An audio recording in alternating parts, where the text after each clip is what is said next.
Chapter 11, Down the Rmbw. Setting forth how the voyager descends the Rmbw River with divers excursions and alarms in the company of black trader and returns safely to the coast.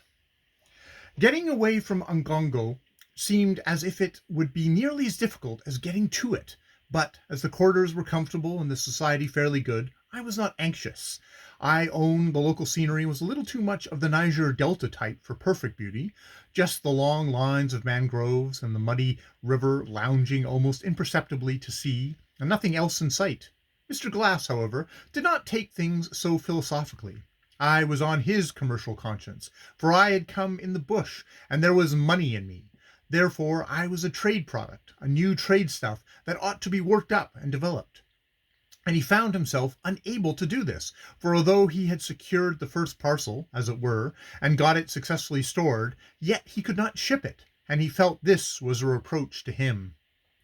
Many were his lamentations that the firm had not provided him with a large sailing canoe and a suitable crew to deal with this new line of trade.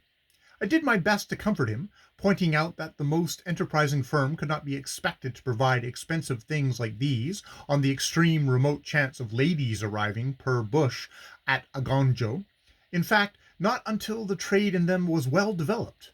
But he refused to see it in this light, and harped upon the subject, wrapped up, poor man, in a great coat and muffler, because his ague was on him. I next tried to convince Mr. Glass that any canoe would do for me to go down in. No, said he, any canoe will not do.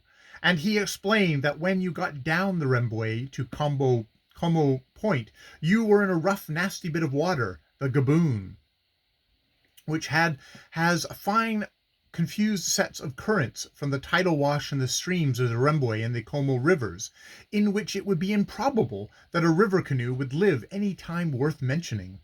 Progress beyond Como Point by means of mere paddling he considered impossible. There was nothing for it but a big sailing canoe, and there was no big sailing canoe to be had. I think Mr. Glass got a ray of comfort out of the fact that Messrs. Jean Holt's sub-agent was, equally with himself, unable to ship me. At this point in the affairs there entered a highly dramatic figure. He came on to the scene suddenly with much uproar, in a way that would have made his fortune in a transpontine drama. I shall always regret I have not got the man's portrait, for I cannot do him justice with ink. He dashed up onto the veranda, smote the frail form of Mr. Glass between the shoulders, and flung his own massive one into a chair. His name was Obanjo, but he liked it pronounced Captain Johnson, and his profession was a bush and river trader on his own account. Every movement of the man was theatrical, and he used to look covertly at you every now and then to see if he had produced his impression, which was evidently intended to be that of a reckless, rollicking skipper. There was a "Hallo, my hearty" atmosphere coming off of him from the top of his hat to the soles of his feet, like the scent off of a flower, but it did not require a genius in judging men to see that behind and under this was a very different sort of man, and if I should ever want to engage a wild and awful career up a West African river, I shall start on it by engaging Captain Johnson. He struck me as being one of those men, of whom I know 5, whom I could rely on, that if one of them and I went into the utter bush together, one of us at least would come out alive and have made something substantial by the venture.